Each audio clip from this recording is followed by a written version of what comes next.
And I'm bi, I casually and nervously said to my best friend during a conversation about our details to go to the Escape nightclub in downtown Portland. Her face had a blank expression. The words, "Okay, that's cool," ran across her lips like it was nothing. I was kind of caught off guard. I was expecting some type of reaction, good or bad, just some type of reaction.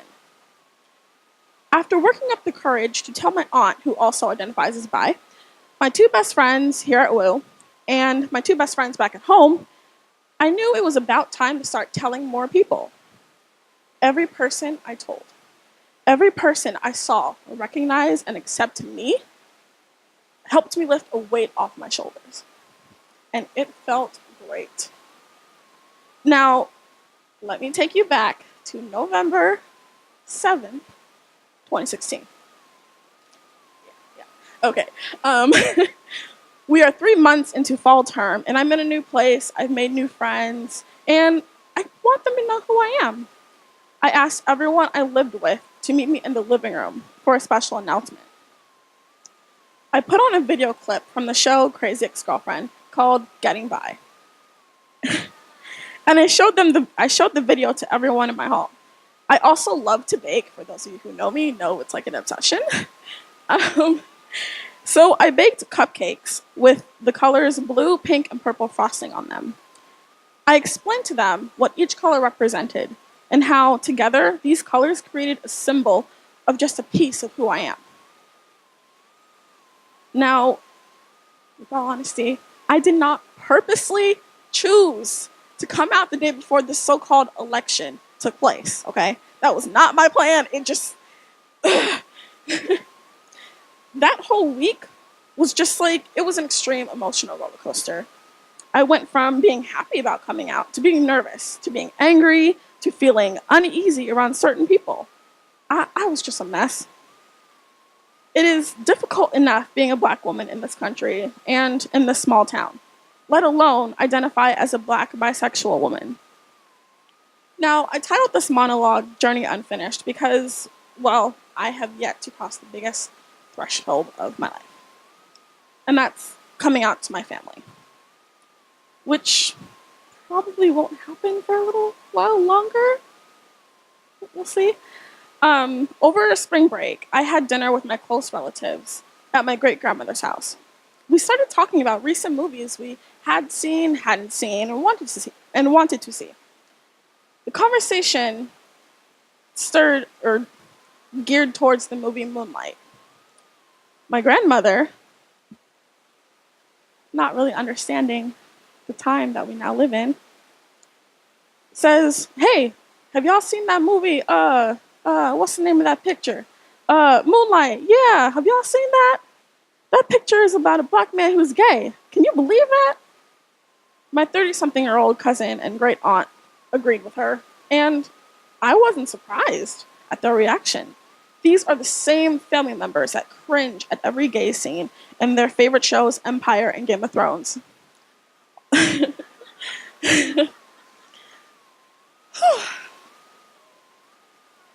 Yeah. Just thinking about this kind of upsets me a little, and these lights are hella hot. Although I hadn't seen the movie yet, I knew what it was about. And so I decided to lie and pretend like I had seen it. "You didn't like it?" "I loved it. It's such a powerful movie," I said before they could respond with a rebuttal. I quickly changed the subject to July birthdays because, well, in my family, we have a lot of July babies. Like, a lot. I know my birthday's in the middle of all of our July babies, but I wanted to do something big for my 22nd birthday. I said I didn't want to give them time to respond or restate their opinion on the movie. After that, it was clear to me that I would not be able to tell them about my ex-girlfriend or about the woman who broke my heart over Thanksgiving break. I would have to continue hiding a part of who I am, a part of me that I had already begun to share with the world. Oh, look, more weight's coming back on my shoulder. That's fun, yeah. What I have learned about my coming out journey is that I can't continue to worry about what people think. if anyone, and I do mean anyone, peers, family members, presidents, vice presidents, has a problem with who I am, a black, bi, and pan romantic woman, then they can get to stepping out of my life because I don't have time for this. I don't. And I guess my greatness just must be a triple threat. I don't know.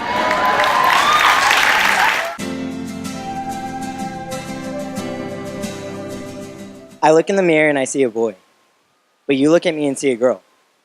I'm only 5 and I don't understand this. No one's explaining anything. I feel different. In the public, I follow the rules you have given me. I stand in line with the girls, and I use the bathroom I'm supposed to. But I go home and I'm the boy I feel inside. I dreamt one day I'd get to be the man I knew I was, but that confused child only turned into a lost teenager.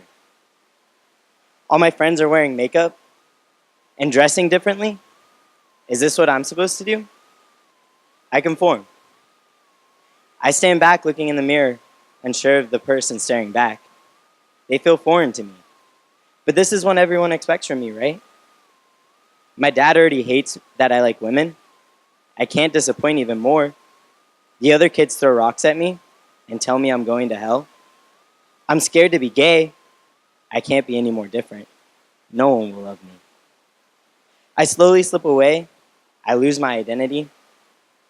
My mom is so happy whenever we go dress shopping, but can't she see how miserable I am?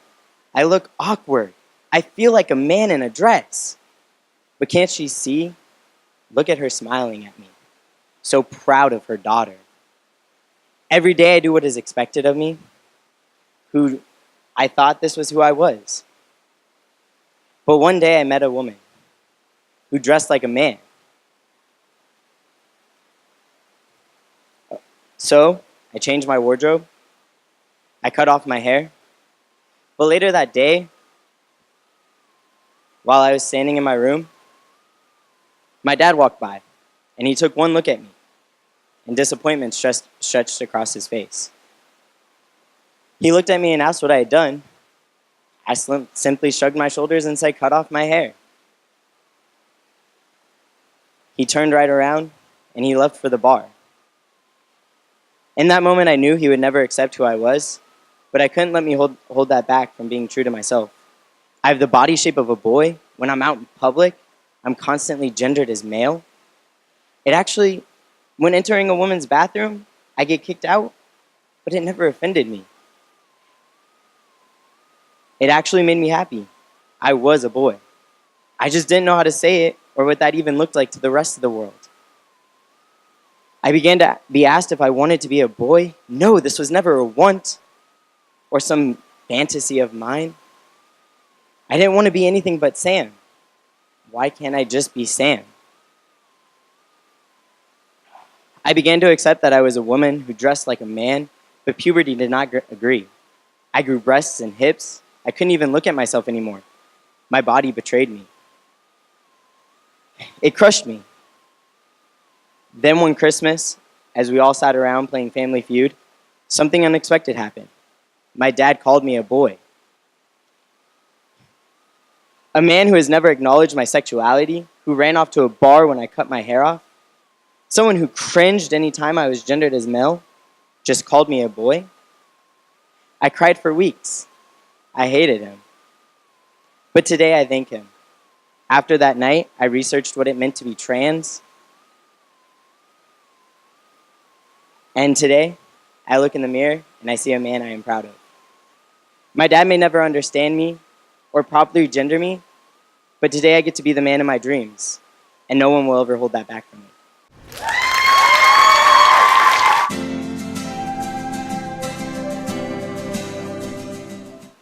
In some respects, I was an early bloomer, or maybe more appropriately, an early explorer. As the younger child to an overachieving older sister, I couldn't hold a candle to her grades and excelling at all of her shared interests with our mom. To differentiate myself and maybe acting out in response to my parents' divorce and my mom's strict rules, I rebelled, and I rebelled hard. Plus, I was bored.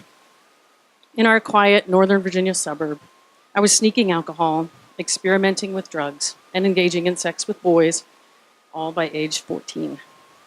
Years later, 6 to be exact, I was in my final year of college, having had many encounters and relationships with the opposite sex.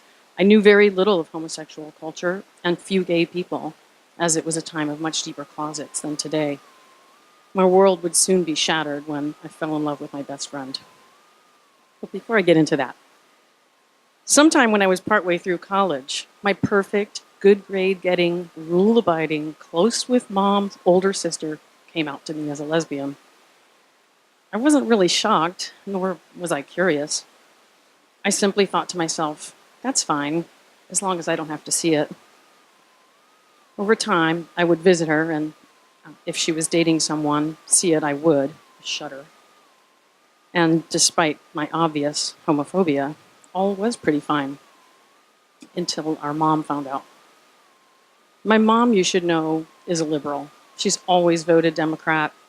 She's walked pro-choice marches in Washington, D.C. many times, still protests at NRA headquarters, and she encouraged my activism for social justice causes. She herself went through the ringer with her conservative Christian parents when she and my father were divorced. Yet, no one could truly predict how she would react to the news of her favorite daughter being gay. As it turns out, not well. On the phone to my sister, she spoke the unthinkable words, "You are no longer my daughter." My sister's heart was broken. My outrage was inflamed. I fought endlessly with Mom. I vowed not to return home for holidays unless my sister too was welcome. I wrote my college women's studies papers on this ultimate injustice and mailed them to my mom, knowing they were probably never read. And then came Kathleen. We met on a summer study abroad trip to Europe in between our junior and senior years. It was months afterwards, back on native soil, when we started to realize that maybe our friendship was something more. Kathleen's long-distance boyfriend visited for a weekend, and I lost my shit. Acting like a jealous buffoon, though no one really knew why, including myself. Sooner or later, we came to terms with the fact that we had fallen in love. But what was I to do? I knew that if I chose this path, accepted this lifestyle as my fate, I was choosing to lose my own mother.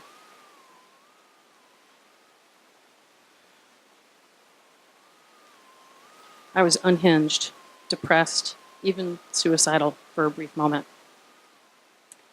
And then it hit me that very same mother had done a really good job of raising a strong, independent woman. There was no way I could choose between her and my happiness. The choice was made for me. I had to accept and explore this new part of me because my life depended on it. It was many months later that my mom learned of my relationship. I had moved home temporarily after graduation, and my mom found a letter from Kathleen in my room. She lost it. She said that I should have known better. She yelled that I should have known this was the one thing she could not accept. More unthinkable words poured from my mother's mouth. As fast as you can pack your bags and get out, do so. It was a rough few years, but eventually my mom came around. She and my sister are close again, and she attended my wedding several years back. She never ends a phone call. She never ends a phone call without sending her love to my wife. More than 25 years later, and all is indeed fine.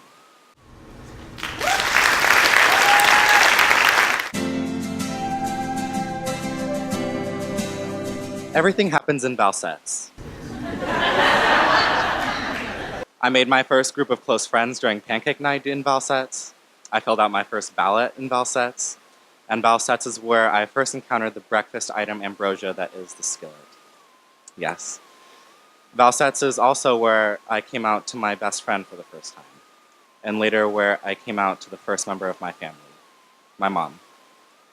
I wouldn't really be surprised if other people in the vicinity also found out that day. I was sobbing and I wasn't really paying attention to my volume.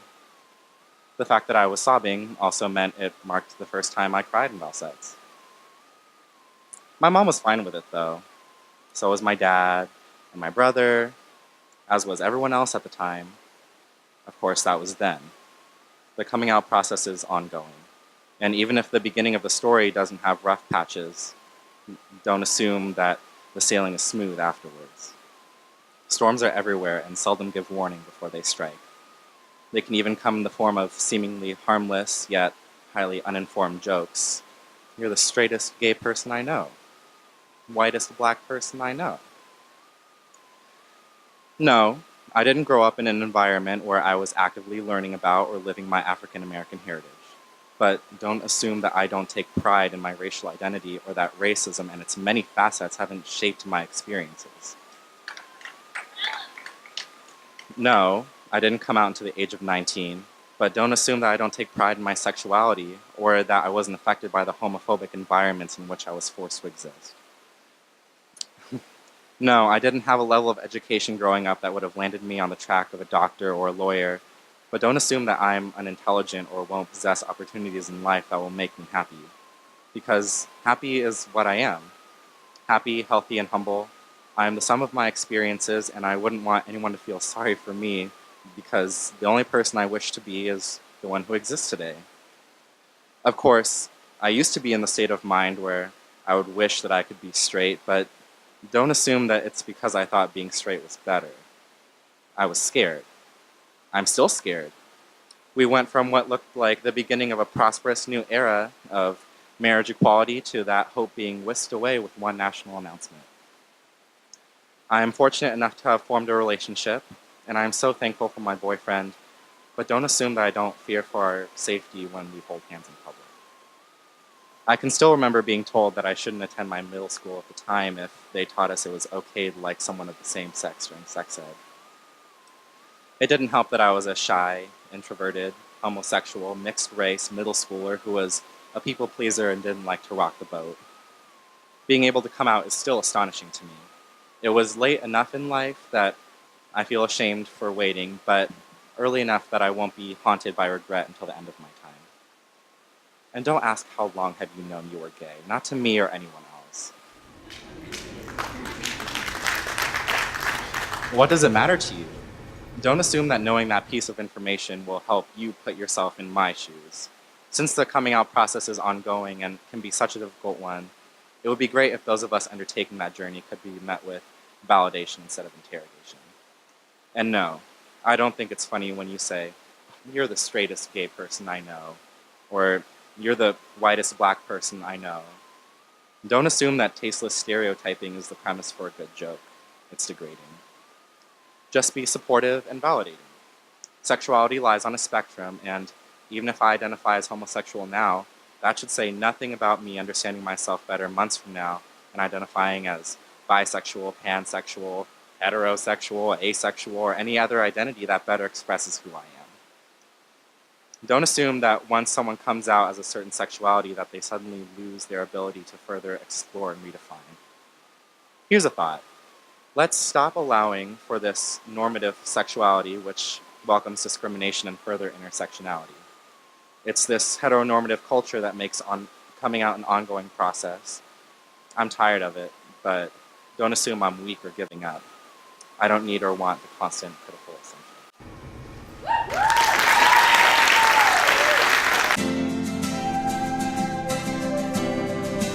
My life has always been a lie. I've lied to myself and the people I've been around for most of my life. This affects my identity, and I've never known what the true me is. I'm angry and negative and having to suppress and keep the lies going. From the age of 4, I have had gender dysphoria. I did not like dressing in boys' clothes. I wanted long hair, and I hated my male parts to the point of self-mutilation. As a child, I would sneak in and put on my mother's clothes and makeup, and I'd fear I'd get caught. I was afraid of being rejected by my family and friends. I grew up in a small conservative town, and it was not until I was 12 that I even heard of gay people. My father was a farmer, and even though he was not religious, he was set in his ways. I was 20 years old when I first sought help. I went to a psychologist in Portland and I told him that I was transgender. That was the very first person I told. But as fate would have it, I got in an accident on the way home and I totaled my car. This ended my first attempt at getting help. For years after this, I had a hole in my life. I felt empty, as if I was missing something. I forced myself to seek companionship. I found a person that I liked and we got married some years later without her knowing that I was transgender. This negatively affected the relationship. It seemed like my lie always kept me from getting close to anyone. Even though we were married, I was not romantically or sexually attracted to her. And after some years, she had had enough of my inability to love and my inadequacy as a romantic partner. This was when I sought help for the second time. I found a therapist in Salem this time, but I found him to be of no help. I then pushed it back and I went on with my life. I met another woman that I've been with for 11 years. She knows that I'm transgender, but she's not supportive and she's threatening to leave me. I don't blame her, since I was not honest with her in the first place. She fell in love with the male part of me. And this is hard because she hates something that is part of my identity. At 40, the dysphoria has become stronger. I've gone to counseling to try and suppress it, but that doesn't work. I've gone to counselors supportive of transitioning, but this does not work with my non-supportive life partner. I don't want to lose my family over being something that at times I resent. I've told my mother about being transgender and she's taken it well, but it seems as usual that I'm still living the lie. I want to have the courage to tell everyone, but this could cost me my family. But is living the lie better? And is living with this anger any better? Having someone that I love resent a part of me hurts. My partner rejects everything that I do that makes her think of me as transgender. I have to hide this aspect of me, and I am tired of hiding it. I am tired of hiding.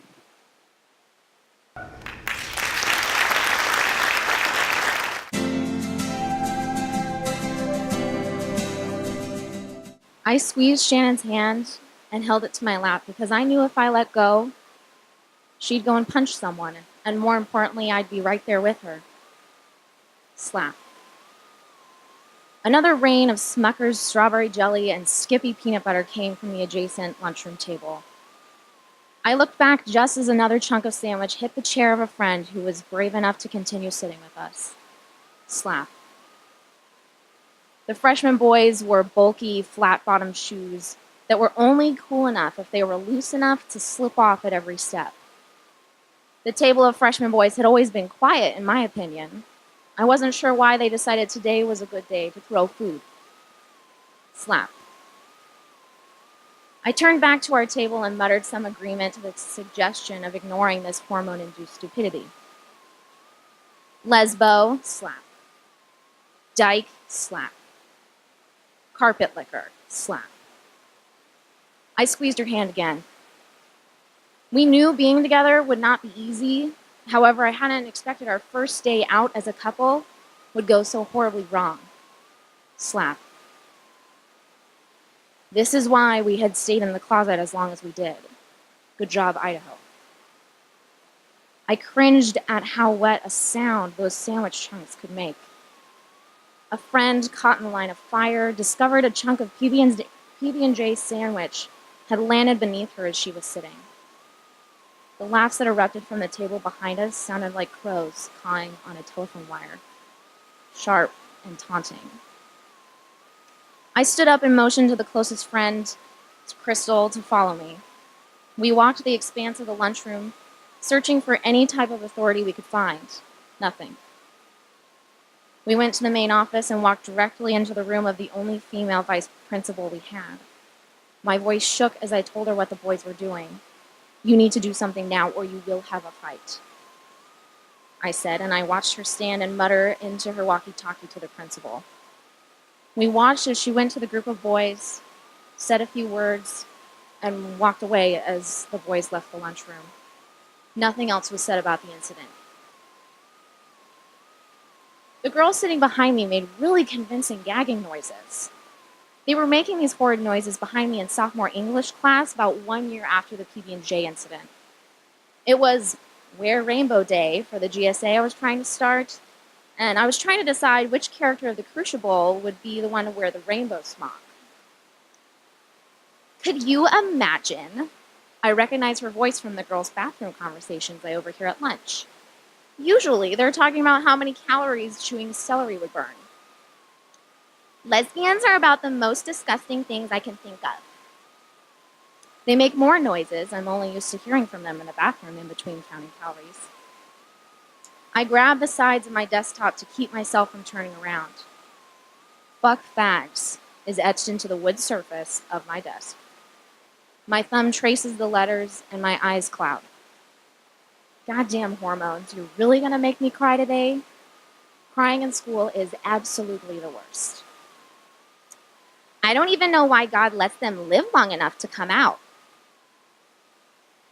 Somehow, my hands had stopped holding onto my desk, and I turned around and made eye contact as all of this anger spilled out of my eyes. They both looked at me, kind of confused, but closed their mouths.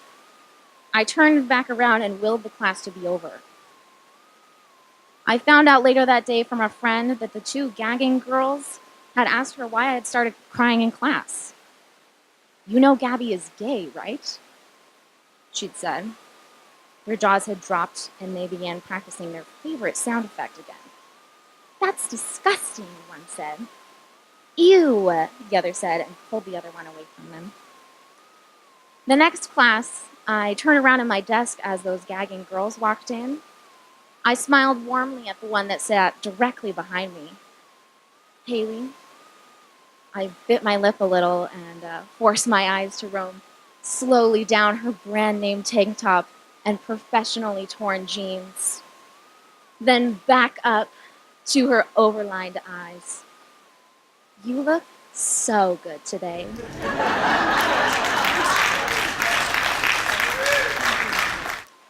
I bit my lip again and turned around in my seat to grin at myself in triumph. I heard a pin and a jaw drop behind me, and I haven't stopped smiling since.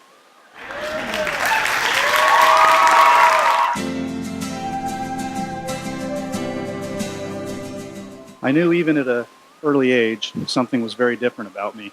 Not understanding what it was didn't dismiss the fact that I was aware. As I grew older, I recognized that I was attracted to men.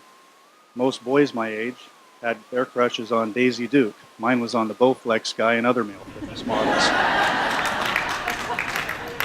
But this just couldn't be.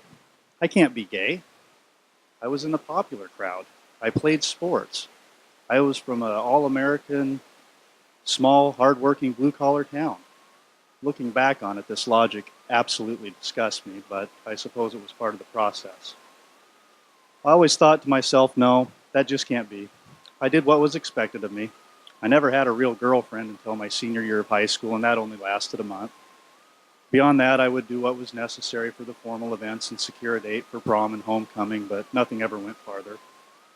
I did start to experiment with a buddy of mine in high school. That was fun. Answered a whole lot of questions, but it was just our little secret. And as right as that felt, I still thought to myself, no, that just can't be. Then there was college. I mean, who doesn't experiment in college, right? In my 20s, I was fortunate enough to spend 7 years in professional baseball. I got paid to travel the country and visit some of the greatest cities that we have to offer. Now, coming from a small town, seeing an actual gay scene was pretty overwhelming at times. Granted, I was still in the closet and hadn't fully accepted things for myself at that point in time, so I was always very cautious whenever I would venture out. I was so scared of being outed while I was in baseball. I didn't think that the subculture behind the scenes of the game would be very accepting. Turns out I was wrong and they really don't care. But at the time, I didn't know that. Life on the road offered a certain anonymity. So Going out and exploring just seemed like the logical thing to do, but there were several challenges with that during those days. It's kind of like comparing the years before Christ and after his death. These were the days before Grindr, kids. Can you imagine I had to do things like go on Craigslist and actually talk to people? In the meantime, I still did what I thought I was supposed to do. I met a lovely young lady. We got married for 6 years, in fact. I didn't intentionally mislead her. I really, really tried. I was hesitant to father a child, but I had put it off for as long as I absolutely could. And I ended up convincing myself that this will fix it. Well, one beautiful son later, it didn't fix it at all. She wanted a second child. I was even more hesitant than the first time, but again finally came around, convincing myself with the logic, this will surely fix it. When she told me she was pregnant with our second, it hit me like a ton of bricks. I went to a very dark place inside my own head. I'm ashamed to admit, but I self-medicated with alcohol for a period of time and struggled with depression. She eventually left me, and all that time to myself allowed me to do a lot of soul searching and some thinking. And then I realized, once I stopped trying to fix something that's not broke and just deal with it, it got a lot better. Not easier, but better. So this started my coming out process. I told those around me that I felt deserved and needed to hear it from me. This included my wife that I was now separated from, friends, family members, and some coworkers. One of the biggest things is I just stopped denying it and running from it and hiding from it. This whole coming out process happened to take place during that second pregnancy. Unfortunately, at the end of that pregnancy, we lost our son. He was stillborn after he was carried full term. As you can imagine, that was completely devastating. But looking back on it, I think it was a blessing in disguise. This allowed us an opportunity to support each other at a very great time of need. And as a result, now we're closer than we ever were as a couple and have an amazing co-parenting relationship for our surviving son. So at the end of the day, what can I say? I may have been late to the party, but I am here now. I'm an openly gay police officer who was promoted to the rank of sergeant after I came out. Thank you. And as I look back on all of this, I realize that the most beautiful part of this whole journey has been the process itself. First, I accepted my truth, and that was when I finally admitted it to myself, and looking back, I realized that I was the hardest person to come out to. Second, I owned my truth. I stopped running from it, and I stopped hiding from it. And finally, I now live my truth, and I wouldn't have it any other way. Thank you.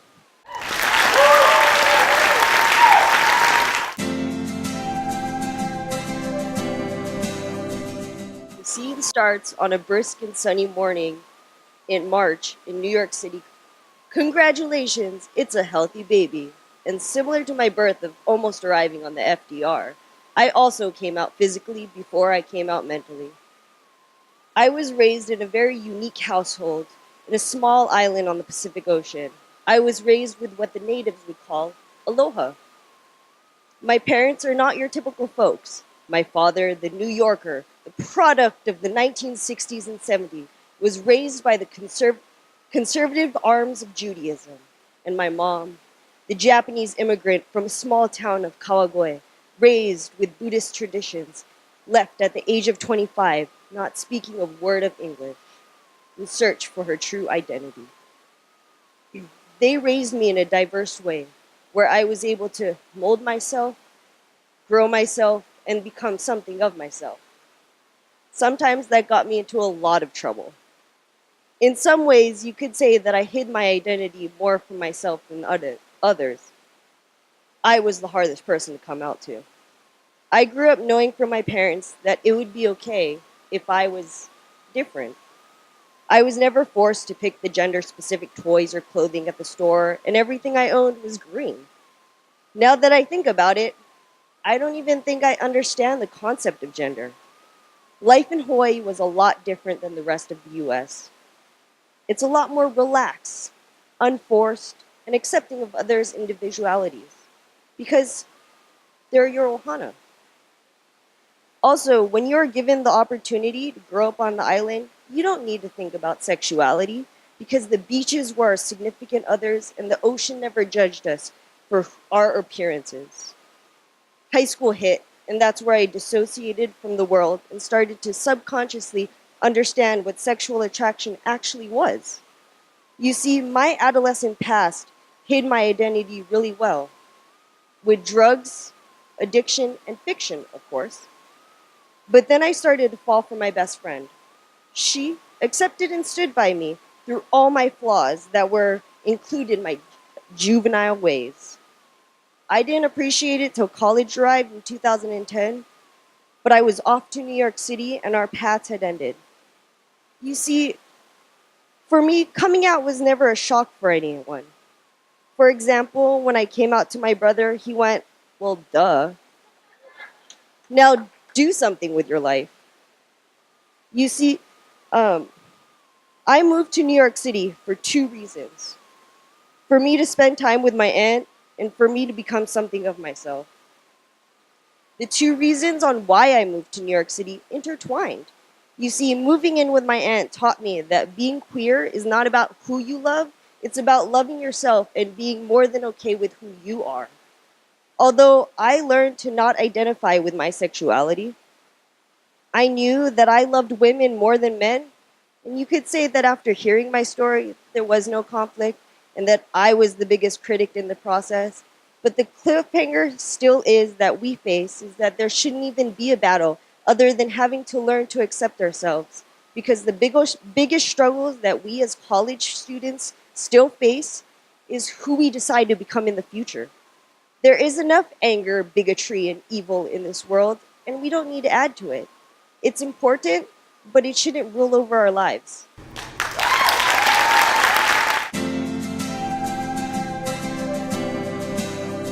My phone started to ring. Usually I don't even look at the screen on my iPhone if I'm driving, but that day was different. I lowered the volume on my radio and I answered it. It was my doctor's office, and they had my results. I'd been waking up in cold sweats and bleeding randomly, so I went in to get checked out. "We have your results," the woman said. "We need you to come into the office today." I was annoyed and scared at the same time. I told her, I can't really be missing work. Is there any way I can just reschedule an appointment? She said, "Let me check with the doctor." There was a pause. She came back on. The doctor said, no, we need to see you immediately." Okay. My voice cold and calm. I thought, don't freak out when you don't know what's going on. My first honest to God thought was, I have it. I have AIDS and I'm going to die.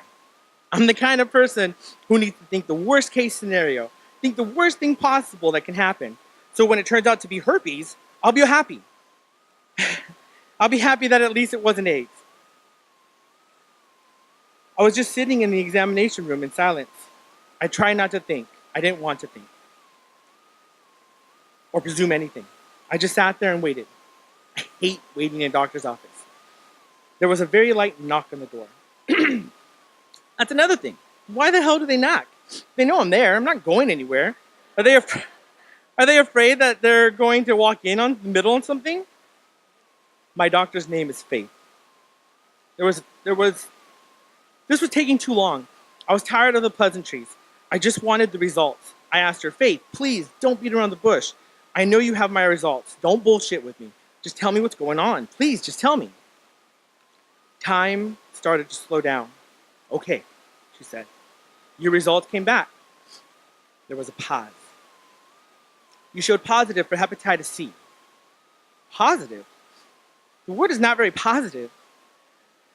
Thoughts started rushing into my mind. What the hell is hepatitis C? What will hepatitis C do to me? Then Faith says end. That word end feels heavy, like somebody stepping on my chest slowly. The fucking N is choking me. I know what she's going to say, but I don't want to listen.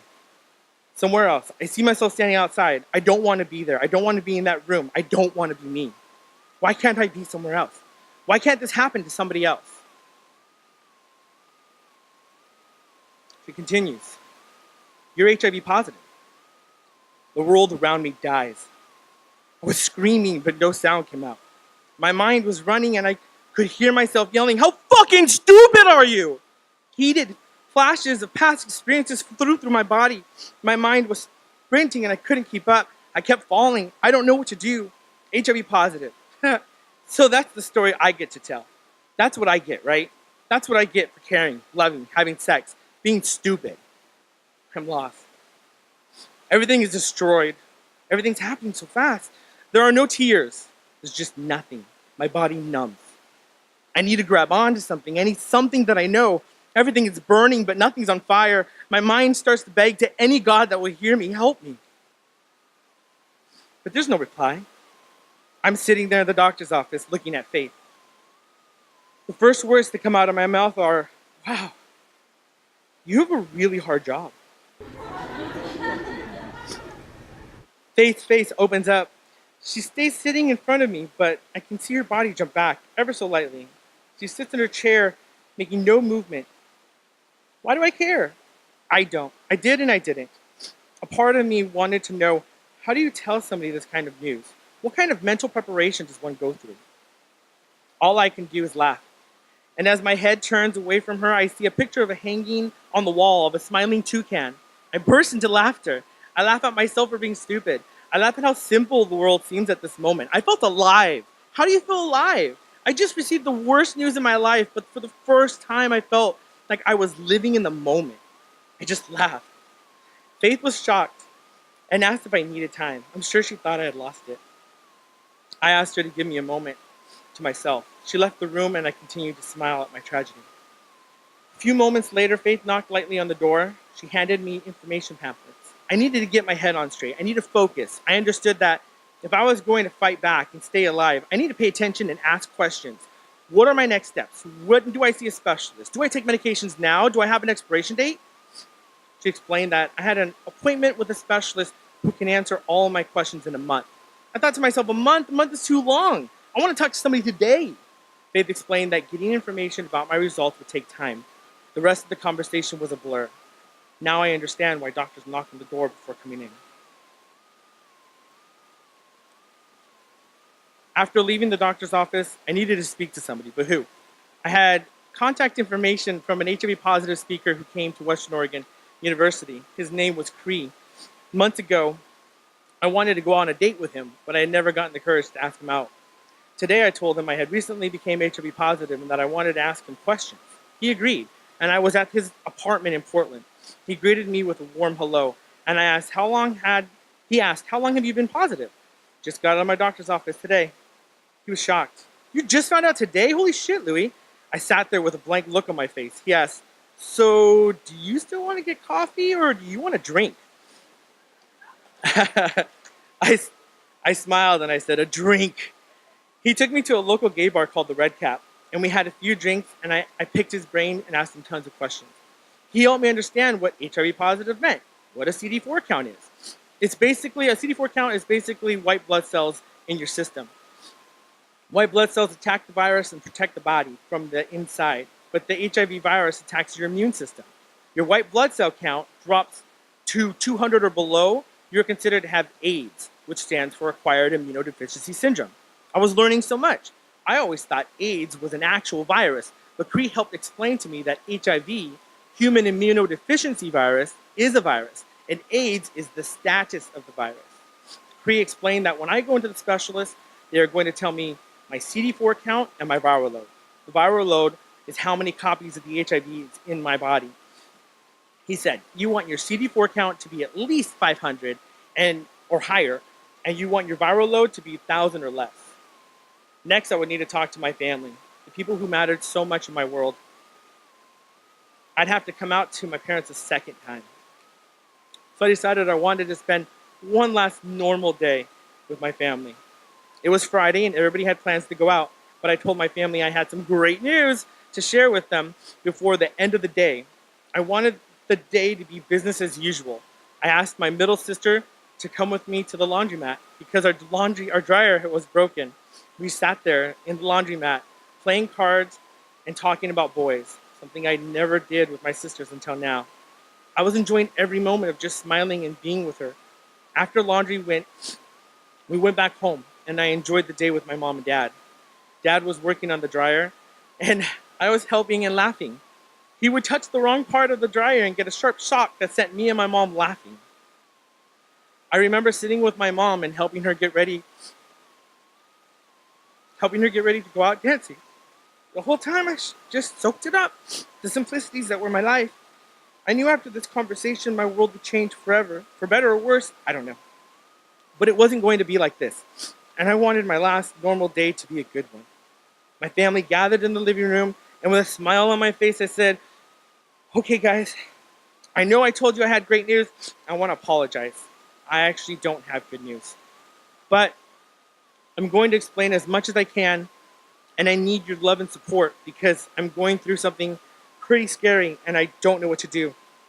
I explained how I've been feeling sick and I didn't know what was going on, so I had the doctor run some tests a few days ago, and they told me I have hepatitis C and that I'm HIV positive. Emotions poured out of me, and I broke down. I cried for the first time since finding out.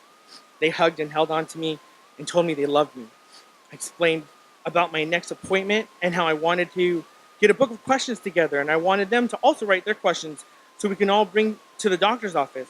I wanted them to come with me, and they agreed. A month passed after finding out I was HIV positive. I finally got to see my OHU specialist, Dr. Todd Corthius. I walked into the room and with my mom and dad and sat there with my little book of questions. Todd walked in and I told him, I didn't want any bullshit. I've been waiting for a month. I've done my research. First thing I want to know is my viral load. Second is my CD4 count. And I want to know what the hell hepatitis C is. Todd looked at me and said, all right, let's get this started. Your hepatitis C came back, false positive. Those words, false positive, best fucking words in the English language, man. He then said, your CD4 count is 198 and your viral load is at 150,000. I started to cry and I looked at him and said, does that mean I technically have AIDS? And he said, yes, medically you have AIDS. I walked into this office hoping that the lowest count of white blood cells was going to be 500, and my doctor just told me I'm at 198. I also have thousands of copies of HIV running through my system. After about 2 minutes of crying, the doctor came over and said, let me have a look at you. He checked me out and said over and over again, you are a healthy young man, Louis. You have a loving family, you have high spirits, and overall your body is healthy. After, there were 2 months of continuous sadness and depression. I won't lie. I looked into the mirror. Then, one day, I looked into the mirror and thought, this isn't cute. Get up, get your shit together and kick this HIV shit in the ass. And I did. Since I became HIV positive almost 10 years ago this November, I have been fighting to stay positive inside and out. I have been taking care of myself to the best of my abilities, and I'm happy to say that my CD4 count is 800 and rising, and my viral load is undetected.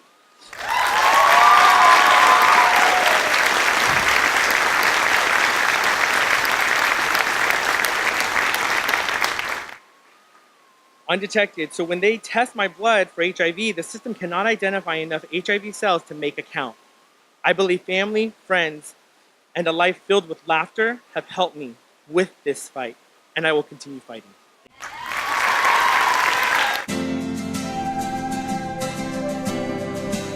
I would like to come out and introduce myself as a straight female that is in love with the LGBTQ community. From the current lectures and readings that I've learned in my class, I consider myself as unfeminine in that I look and act like a tomboy. I am still learning new things from this LGBTQ community every day.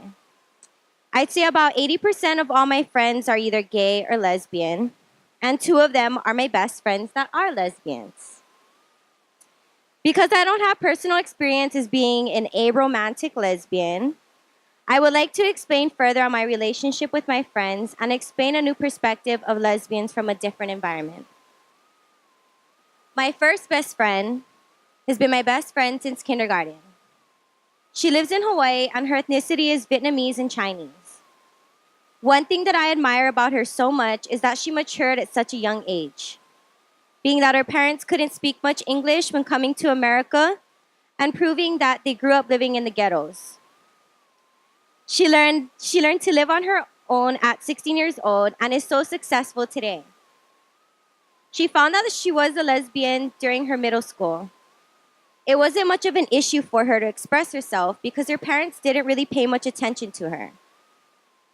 Throughout the years, I've dealt with experiences of her switching identities between bisexual and lesbian. She has now grown to be 100% sure that she is a complete lesbian. My next best friend, I met about 5 years ago. She is currently in a relationship with a guy, but we both have a feeling that they don't really love each other. She would always tell me, I can't do it. I'm just too much of a lesbian.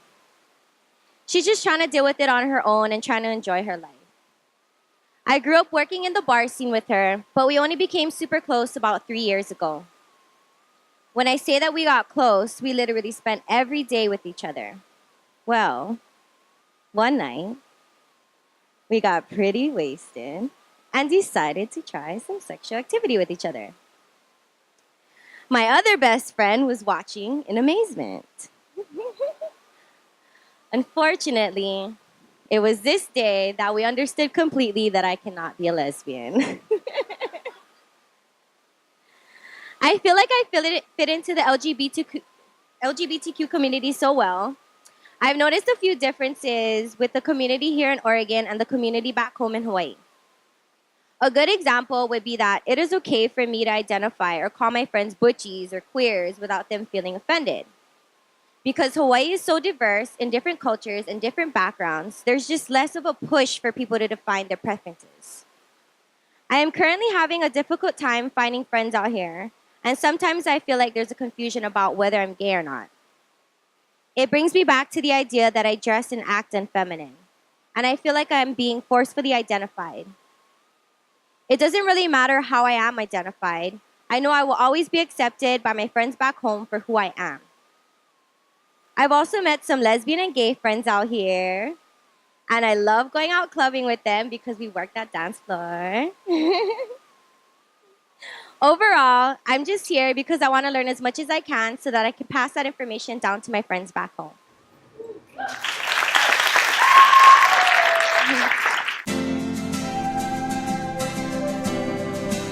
It started in the first grade.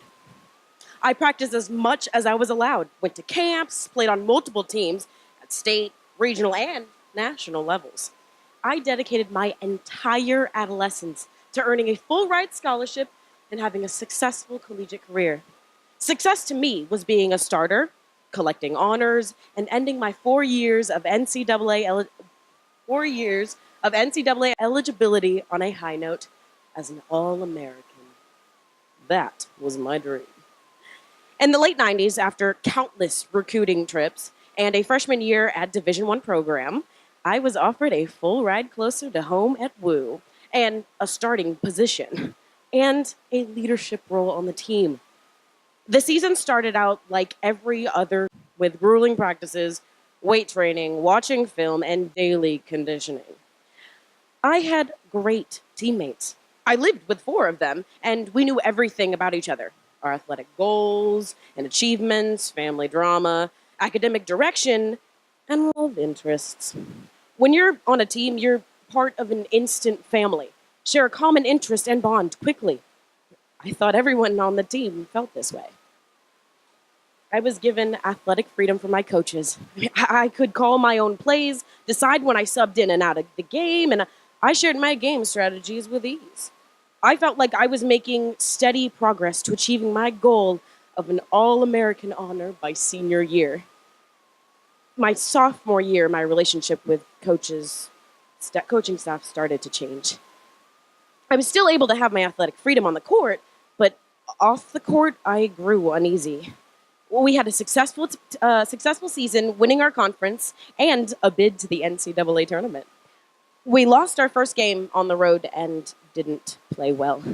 We didn't meet our coach's expectations. That night, we were restricted to our hotel as a punishment, even though many of our families flew in for the game. I roomed with the only other lesbian on the team. Let's call her Amy. I mean, she wasn't out and came from a conservative religious family. I was out to my teammates, but not yet to my family and coaching staff. The head coach led us in the Lord's Prayer every game. So Amy and I only had each other to hang out with that night because of our restriction.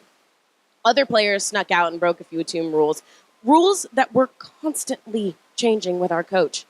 I spent the evening soaking my sore body in the hot tub and was with Amy when our coach roamed the hotel, checking on us to make sure we were all still in the hotel. When he saw us, he stood quietly above us in the hot tub, glared at us, shook his head, and walked away. We returned to our room shortly, never acknowledging our interpretation of that interaction or how it felt. A short while later, there was a knock on the door. A couple teammates that snuck out returned intoxicated and wanted to drink more. I asked them to leave because I was still a little rattled from the interaction I just had with one of our coaches. They gave me a hard time and demanded that I drink beer with them. So I did. 1 beer. They left and I hid the can in the garbage. Our coach did room checks and found a few teammates passed out. And they were pissed, knocking on every one of our rooms and barging in when we opened them. Our room was the last room to be inspected. They came in saying that most of the team was drunk and that I was probably the leader. It was such bullshit because he saw me in the hot tub downstairs flirting with my teammate. He asked me if I had been drinking, and I told him I had 1 beer. I was the only one who told the truth. He started to yell at me, and he grabbed my throat, and he pushed me back on the bed. Amy started crying and told me to stay calm as she curled up in the corner. I saw red. I stood up and told him to never fucking touch me again. The assistant coach grabbed my arms and they pushed me back on the bed. He threw my jersey in my face, which was on the floor, and flipped a mattress from the frame and was yelling at me that I was kicked off the team. We yelled at each other as I struggled to get loose from the other coaches, and I followed him out of the room as he told me I was a sinner, I was ill, and he wouldn't have any of my kind on the team. It took us 3 days to travel back to WOU, and he refused to feed me for the duration. He never kicked anyone else off the team, and no one else stood up for me. The season was over. I was off the team and traumatized by such an aggressive, homophobic interaction with someone who was supposed to be my family. A few months later, the coach's behavior was under scrutiny by the university. I started getting supportive calls from the dean, who intervened, and I was selected to the All-American team 2 years earlier than my goal. The fucker was eventually fired, and I finished out my eligibility with a new coach after taking a redshirt year.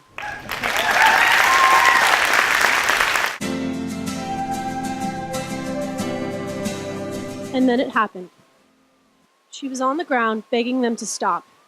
Please, please just let me go home. And then it happened. She was there, head against the wall, crying, please, please just let me leave. And then it happened. She was behind the school running, falling, begging, please don't kick me again. 6 years later, and he can still hear her crying, the little girl he used to be. The lesbian that was beaten half to death behind her school, shoved against the bathroom walls, and pushed down the stairs. He is no longer afraid to walk around and no longer fears for his life, but those bathroom walls, those empty parking lots. He knows what dark corners and even darker intentions can do to a 13-year-old girl, and he knows what they can do to him. He knows to watch his back on the street, and he knows better to hold that beautiful girl's hand in his hometown. Because loss cannot be greater than when you have something to lose. No, No longer. We cannot live with our backs turned and our hearts closed.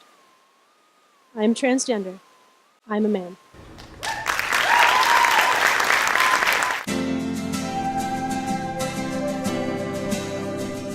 Writing my coming out story was a lot harder than I assumed it would be. I wasn't okay with my sexuality for 17 years. I spent my entire life in the closet, and I'll always regret that. Throughout my life, I dealt with internalized homophobia and self-hatred. I can't remember a time in the past where I didn't deny my true self. Most of my friends in high school were a part of the queer community, and everyone believed that I was gay. And then I always tried to convince them that I was straight, which never worked. I honestly did not believe that I would be happy if I wasn't straight. By the time I was a senior in high school, I left that sad 17-year-old closet and I came out. I'm not really sure why this was my breaking point, but there was this short, skinny, straight white boy with bad skin in my third period class that I thought was cute. Now, I've thought boys were cute in the past, but I was always able to ignore those feelings. Not this time. I think because I was just tired of lying to myself, and I was lying to everyone I knew, my family, my friends, even my dogs. And why? All I wanted was to be okay with myself. The first person I came out to was my best friend, Martine Blank. We had our whole day planned. She came over in the morning and we made waffles. When I decided to come out to her, I thought it would be easy. She comes from a pretty liberal Jewish household, so I wasn't really afraid of rejection. I spent most of the day trying to build up the courage to tell her, and it was nerve-wracking. Then we were outside on my back porch, and I said, "Martine, I think I'm pan." And she said, "That's cool." She then asked me if I was planning on telling other people, and I said I would just stop denying it. Even though I was out, I still wasn't okay with myself. I told myself that being pan wasn't that important to me, and it wasn't until college that that changed. The first time I kissed a boy was the summer before college. I just graduated high school, and I moved to the exciting town of Monmouth, Oregon. The boy was some kid I met here, and we talked for a while. I had his Snapchat, he had mine. It was true romance. Then, sorry, one sec. Then he came over one night, and we watched a movie. At the end of the night, he kissed me, and I kissed him back, and then he blocked me on Snapchat. I haven't seen him since. School finally started, and I went to all the gay events. Every single one. I surrounded myself with the LGBTQ community, and I felt a comfort around these people that I haven't really felt before. But something still wasn't right. People would ask me what my sexuality was, and I would say pan, but that title didn't really fit. I made multiple friends who used queer as an identity. And at first, queer seemed like an odd identity, and I honestly didn't like it. But then one day it just clicked. I would get asked the same old question, what I identified as, and I would say queer. And I'm not sure why, but it felt right. One thing I've learned about this coming out process is that it's never really over. It just gets easier. And another thing I've learned is that being a part of this wonderful community has become a big part of my life. My identity doesn't define me, but it means a lot. I am honestly so much happier now that I have accepted myself. If I could give my closet self some advice, it would be that no one really cares, everyone already knows, and if someone does care, ignore them. Just be your true self.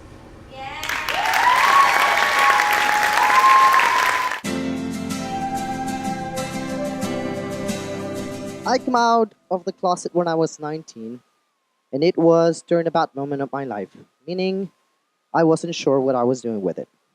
At that moment, I was studying something I didn't want to, accounting, imagine that, lying a lot to my parents, and constantly pretending to be something else. In other words, I wasn't being honest with myself. Every time find out the real version behind a lie, he would always say, "Shit always float, Mario, and always smells." The more I lie, the harder it was to keep it consistent with the paths of life. It got to a moment where I had to start telling the truth. All the lies and the story I was telling everyone were messing with my head, and most important, I was becoming the lie I was telling everyone. At that moment, the truth was a subject so unknown for me that I wasn't able to express it. Somehow, I knew I was gay, but What does that really mean? Just liking boys instead of girls? Mexico is a beautiful and diverse country. The indigenous roots, the food, the colors, dances, but in all that diversity, a man must be a man. I, will, I was raised Catholic in a very Catholic environment, in a very Catholic school, with a pair of very Catholic parents. And in all that, being gay was only being wrong. I was probably 15 when my dad said to me what an homosexual was. In that moment, I was exploring feelings and the mystery of telling to another man, I love you. I was too young to really know what that means. Besides, he lived in another city, and the only contact we had was the contact of our sweaty ears on the phone at 2 a.m. in the morning. One night, this guy called my house by accident around midnight. Big mistake. Worried about not waking up all my family, I found the phone and hung up. But the need of those weird new feelings made me call him again. I don't remember for how long we talked. I don't remember the things we said to each other. But let's be real, two teenagers discovering themselves past midnight, I'm pretty sure it wasn't any PG-13. I ended the call saying, Te mando un beso, póntelo donde quieras. I send you a kiss, place it wherever you want. Satisfied and ready to go to sleep, I look at the phone screen to hit the end button, and when I saw the word conference on the screen, my heart stopped for a moment. Someone has been hearing everything. In that moment, my dad breaks into the room, takes the phone out of my hands and my cell phone that was on top of my desk, and walks out. As he closed the door, he just say, "Go to sleep," and shut the door after him. The next morning, my dad knocks on my door, and without opening it, demands to meet me downstairs. He was in his truck waiting for me already by the time I got downstairs. He was quiet and upset. That's how I got the expressive look in my face sometimes. But he couldn't hold it for long. So he asked me, "Who were you talking with last night?" And I said, "With a friend." He stayed quiet for a minute. Friends don't say those kind of things to each other, Mario. And he wrapped up the conversation with silence again. He was driving nowhere, and suddenly he got into the highway and exploded. "Eres puto o qué? Dímelo. Eres joto? Are you a faggot or what? Are you a fag?" Over and over again, louder every single time.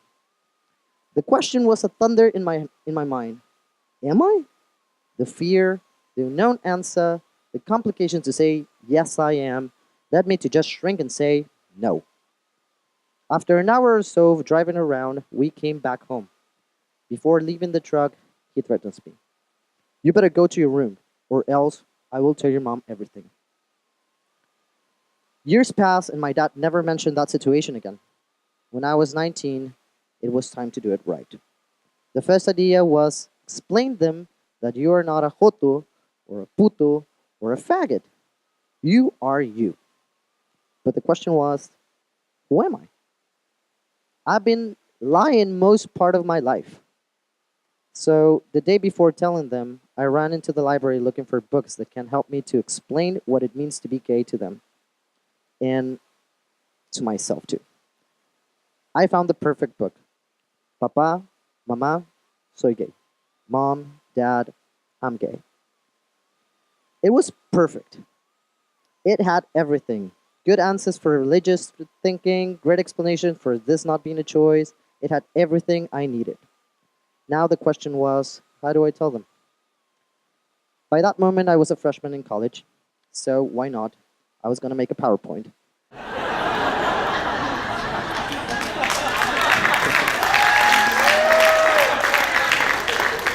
I was going to make a lecture about what being gay means, and after that, I will confess my sexuality to them.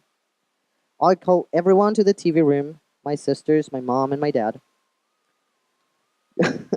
I set them in the living room, and just to add some more context to this story, 2 nights before this, I got home drunk and past the time we agreed. The drinking age in Mexico was 18, so I wasn't breaking the law. And they were very, very upset. I started the whole performance, connected my computer to the TV, and started to talk. I covered everything: biology, psychology, theology, and ended up in the conversation saying, Papá, mamá, soy gay. Preguntas? Mom, dad, family, I'm gay. Questions? Everyone look at me like I've talked all this time in a different language. A silence filled the room, and my heart started sweating. My dad broke the silence and looked at me and asked me, does this mean you're going to start dressing like a woman? My mom followed that by asking, what does this mean? My sisters were looking at me like bored and just waiting for the moment they can stand up and leave. I felt embarrassed. I realized the plan didn't turn out as I wanted to. We are not jumping in joy or even hating me because of this. Everyone was just looking at me like if nothing of what I just said was important. My mom hit the nail, as mothers always do, and asked me, do you need help? It took me a lot of effort and blood to say yes, but at the end I said it. The story doesn't end here. Realizing what it means to be gay and what it means to be me, it's probably the hardest question of my life. It's still work in progress. Knowing that for the eyes of others, I am a puto, a joto, a maricón, un puñal, a faggot, and many other labels that are not only hurtful, but also form part of assuming who I am in this world. After coming out to my family, the next thing was my friends and then other people. Now you guys. My lecture wasn't very good, probably because in that moment I was pretending to understand more all that information than actually just living it. And many times I find myself afraid to say who I am out loud, under the mask of the silly guy who tries to like everyone. But there's also other type of days. Days when I wake up and I just feel so gay. And my heart just pumped pride. I won't lie. Exposing myself to labels like puto, joto, maricón is a hard thing to do. Just last year, I lived with someone who used to call me puñal, faggot, all the time. And he found it funny. I guess more than coming out to my family and other people, I'm still coming out to myself. On the people I met, the friends I have, the lovers I let go, the way I grow as a member of my familia. And to be honest, I don't know if today I have the courage to answer the loud yells of my dad that day in the highway and say, yes, I am. But tonight I would like to say, I am Mario. That even though I came out from the closet, I'm still working on loving myself. That I might have probably came out of the closet of my sexuality, but I'm still in the closet for some other aspects of my life. That I've learned that the best help I can get is from the love and support that others give me. After writing all this, I realized there's no book or PowerPoint that can explain the way I am. That only as I am, incomplete, with flaws, but still gay, smart, charismatic, and passionate, I will be able to enjoy life. That is not for knowing much about myself or owning all the answers of all my problems that I will feel better, but realizing and relishing the small things interiorly that I can content and satisfy my soul. Thank you very much.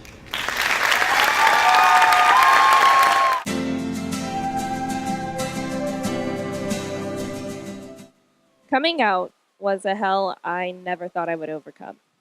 Before I knew who I was, besides being a black young woman, who was I?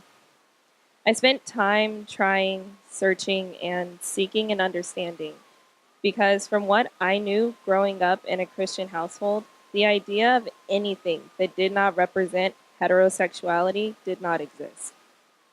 So here I am, this young black woman who said I was heterosexual, but I did not understand why that did not feel right.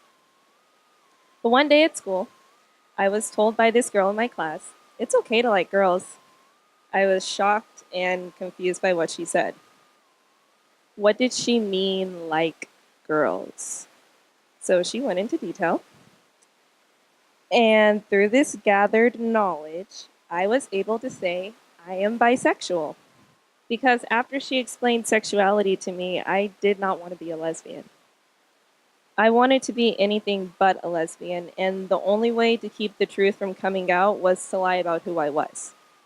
I didn't want my life to end, so I repressed myself. I dug myself into this dry dirt hole, digging myself deeper and deeper into it. I could see the top, but I dug myself in so deep I would have to fight my way to the top. But I did no such thing. I watched as the dirt piled on top of me, beginning to suffocate me, beginning to silence me. I was losing the only light source I had. To fix everything, I got a boyfriend.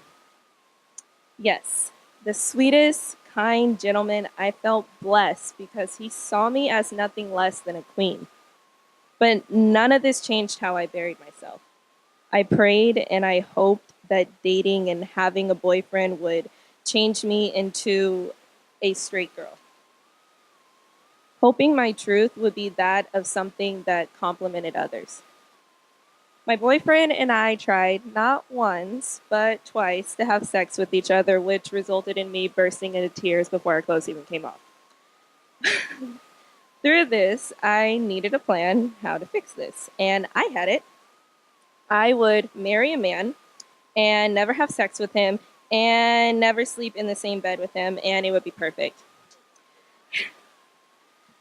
Excited with my plan, I told my boyfriend, and he replied, "So you want a guy roommate?" My plan was shut down, and I tried to keep this up because I didn't want to hurt him, being that his last girlfriend broke up with him because she was a lesbian. So, yeah. But I couldn't be miserable anymore, so I took the first steps and I told my best friend Felicia, "I think I'm gay." And she replied, "Good luck telling your boyfriend." So, right before summer of 2010 started, I told my boyfriend that I'm a lesbian. And just a little backstory with him, when I told him that I'm a lesbian, he told me I was going to hell. But the thing is, that wasn't coming out of a place of hate. It was coming out of a place of, I fear for your soul and that you won't be protected. So, fast forward, he invites me to his wedding. Him and his wife are beautiful. They're gorgeous. Love them as a couple. He messaged me, asked me if he could name his dog after me, and I said, "Send me a picture of her." She is this gorgeous chocolate lab named Lana, so I'm proud. Okay, so back to what I was saying. So I told my boyfriend I'm a lesbian, and from there I slowly began to release myself from the hole I dug myself in. I began fighting my way to the top. It was hard. I struggled. The fight was not easy. I was not accepted by my family at first. My dad said I could be there, but my sexuality was not welcomed. It pained me, and I wanted to quit, and I wanted to give up, but I kept fighting. Slowly, I started to see the light again. Covered in dirt, tired, I could see light. I could hear more than the silence that surrounded me. I could breathe. I was free to be Alana Gabriel Rudolph, the cisgendered, femme, black lesbian who is a queen.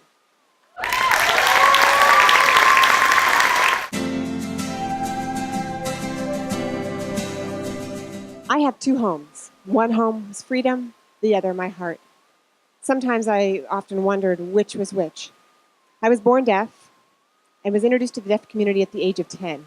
My parents told me that it was the hardest and scariest decision that they had ever made for me, but it was definitely the right one. From the age of 10, I was introduced to positive deaf role models. All of my friends and dorm parents were deaf.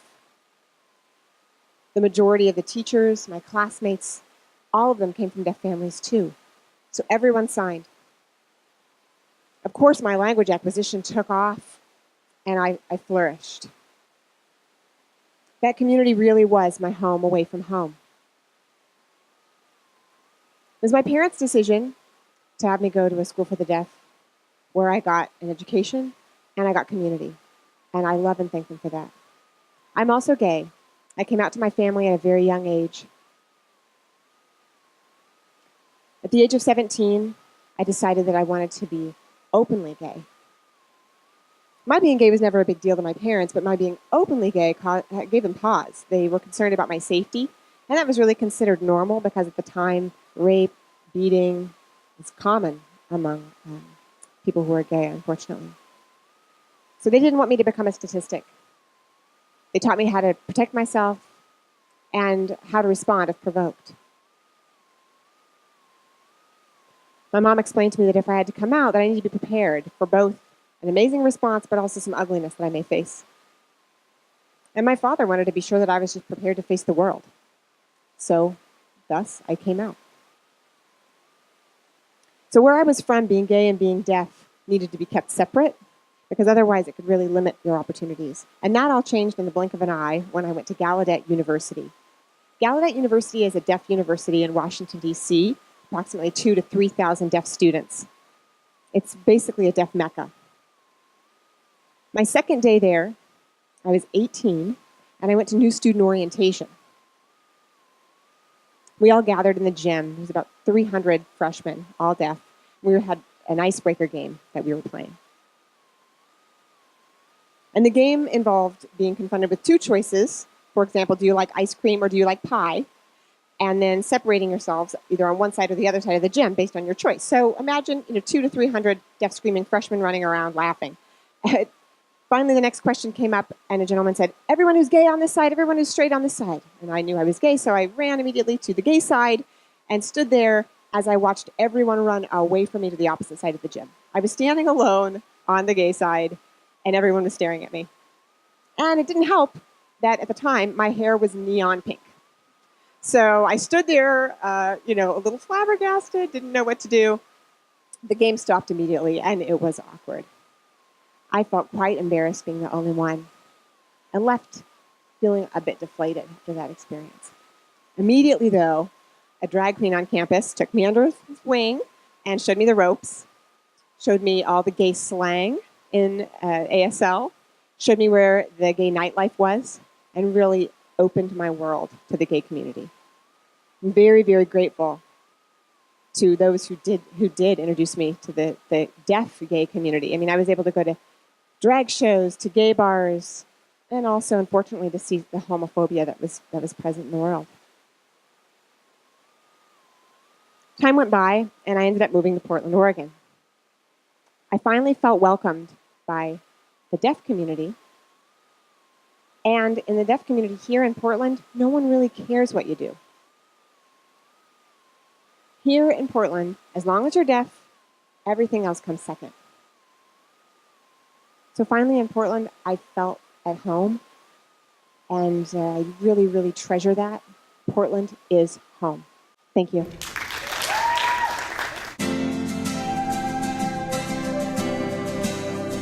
My dad is an angry, aggressive man who I was scared of my entire life. Now he's an angry, aggressive, hardcore Bible thumper. So you can understand why when, at 19, he came home from church one day and demanded we talk, my heart instantly dropped in fear. We sat down and he took my hands and started praying, asking for strength to get through this trial of faith. Basically, my dad was asking Jesus to take the wheel. And I realized he knew. I didn't know how he knew, but he did. He pulled out a folded up piece of paper and silently slid it across to me. I picked it up and was staring at a picture of me and my girlfriend of a year and a half kissing. He said he had found it on his windshield that morning before church. Over the next 2 hours, a lot happened. After calling me a pussy-eating faggot, my dad grabbed his Bible and with one hand planted on my forehead, attempted to exorcise a demon from me. When that failed, my mother grabbed the Bible and threw it at my head, barely missing. What are we going to tell everyone? How can we show our faces in church after this? Do you think you're not pretty? Why her? Because I love her. That's not love. That's the devil's work. I was given an ultimatum. The deal was I would meet with our pastor 3 mornings a week and see a church counselor every weekday. I would no longer be able to go anywhere, see anyone, or do anything. I'd go to church every Sunday and Bible study every Wednesday. No phone, no internet, no friends. I'd never see my girlfriend again. Never speak to her, never get into contact with her again. I'd block her number and repent. Or I could get the hell out. Immediately. My answer came without hesitation. I grabbed a bunch of trash bags and started throwing all my clothes inside, grabbing anything that looked even remotely necessary. Before throwing all my clothes inside, before I could finish, my parents made me kneel in front of my 11-year-old sister and tell her that I was choosing to abandon her so that I could be with my girlfriend. Telling her that lie was the worst thing I have ever done as a sister. As I threw my stuff in bags, my sister came and held the bag open for me while she cried. She didn't want to leave my side. My mom swooped in like a hawk and quickly snatched her away, yelling at her to stay the hell away from me. I fought the tears, refusing to cry, and tossed all my bags into my car. I came in one last time to say goodbye. My dad had already taken off, but my mom and sister were sitting on the couch. My sister was sobbing. My mom was on her phone with a look of hatred and disgust. I said goodbye to my sister, and when we hugged, I felt like if I pulled away, I would never be okay again. My mom refused to look at me. I kissed her forehead anyways, and just as I stepped out the door, my sister yelled, "Wait," and ran to her room, coming back with her favorite stuffed animal. She pushed it into my hands, and finally, the tears started pouring from my eyes. I held her for a long time as we both cried before my mom yelled at her again. I drove away bawling. The next few months are a blur. I got an inspirational tattoo, dropped out of school, slept in the living room for 6 months, and drank until suicide was no longer a scary idea. I didn't talk to my family for months. I've never felt so completely alone in my entire life. But I got through it. Every morning I looked in the mirror at my tattoo as I got ready for the day. It gets better. I repeated it over and over again, preparing myself for the day. It gets better. I got a second job and went back to school. I found ways to secretly talk to my sister and eventually got back in touch with my whole family. It's been 1,325 days since I was thrown out of the closet. I'm going to an amazing university 952 miles from home. My girlfriend and I are still madly in love and are living together in our own apartment. I have a job, I have a car, I pay my tuition, and have a cat named Jax who's basically my son. I didn't get the opportunity to come out. Someone else did that to me. And to this day, I still don't know who. But that's okay, because it got better.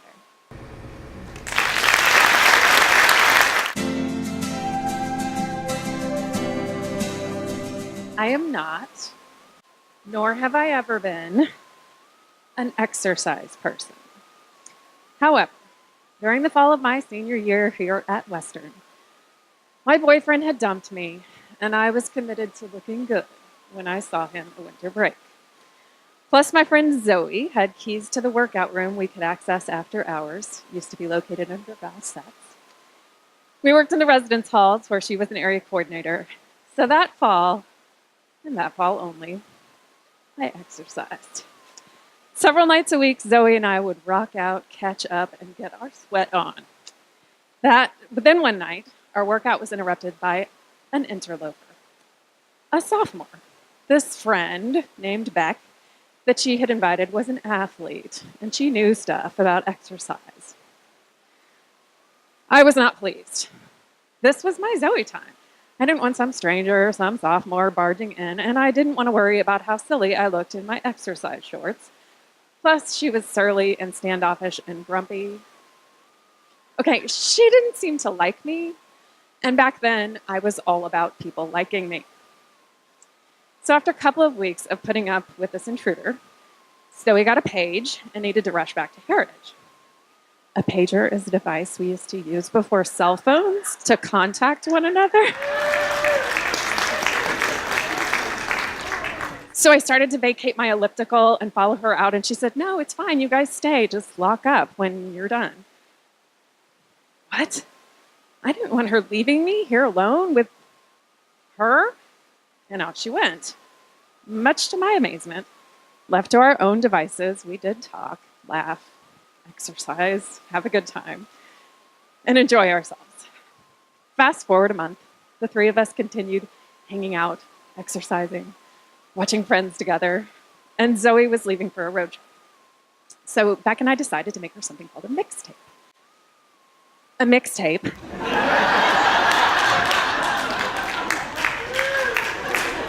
is a labor of love. It's like a playlist, but it takes hours and dedication and dexterity and a lot of skill to master. So Beck and I gathered in my apartment in Butler, and I put on a song and asked her to waltz with me. She said she didn't know how, so I had her stand up and taught her, and while we danced, the craziest thing happened. Full body toe-up convulsions. We call them butterflies, which sounds really gentle, and I was sure she could see, hear, feel what was happening to me. What was happening to me? I mean, you guys know what was happening to me because it's not called the straight monologues. So, of course, what was happening to me is that I was falling for her. So I put an end to that real quick. We continued to talk and make the mixtape and dance late into the night and continued growing our friendship over the coming days and weeks. A few months later, after winter break, where I saw my ex and I looked good, and I stopped exercising.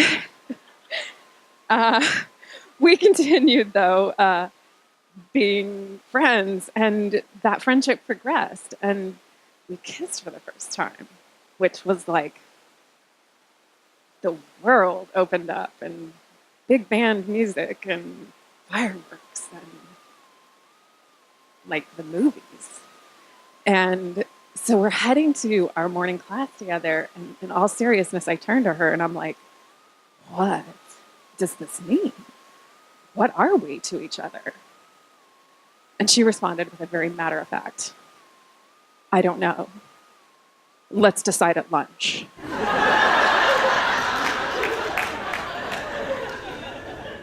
Wait a minute.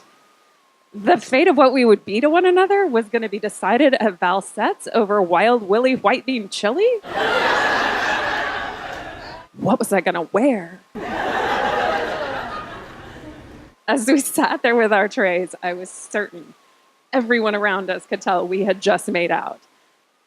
That feeling that I was sure everyone knew we were together rarely subsided. A few months later, after spending the night together, I looked over at her in the wee hours of the morning and said, but I don't feel gay. Not even sure exactly what that would feel like, just that I was being sure that I felt true to myself, my heart, my soul, what I wanted.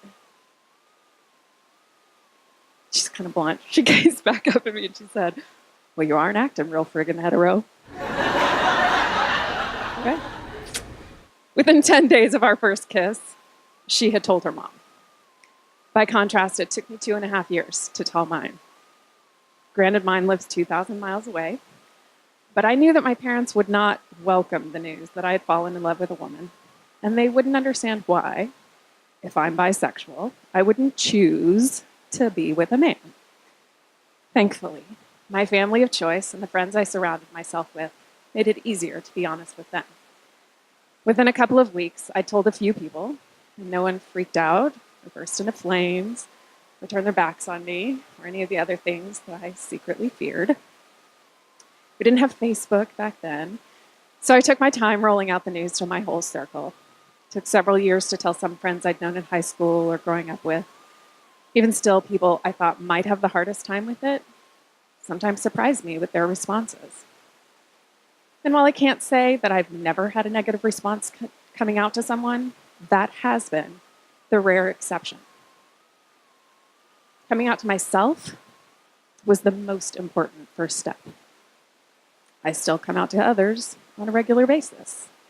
When I write next of kin on forms at a new office, or have to explain, no, she isn't my sister, or that we only need one bed for this night's stay in our hotel room, or when I correct people when they assume that married means I have a husband. And yet, coming out matters. And here's why. I believe that when we are truthful,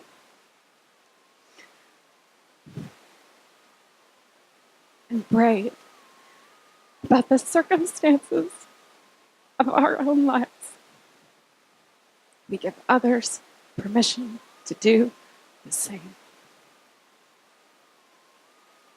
In 1996, this was not a welcoming campus to safely share a kiss before class. So instead, we'd wink and know that that meant, here's where I'd kiss you. That was many apartments, jobs, cities, 3 dogs, a terminal illness. And 21 years ago, we're still together.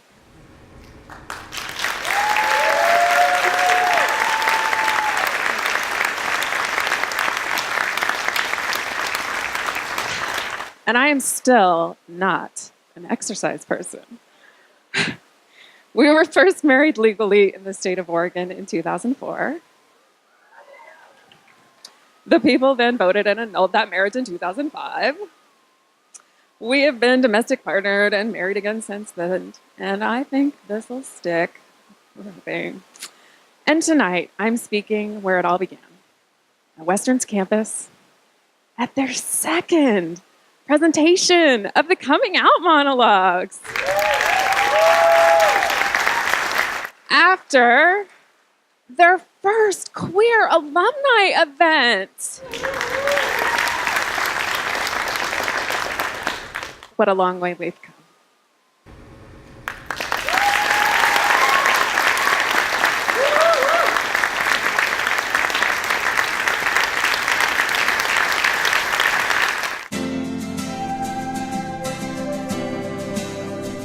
At this time, I'd like to ask for the entire cast to come back up to the stage. Will you join me in thanking the cast of the 2017 Coming Out Monologues?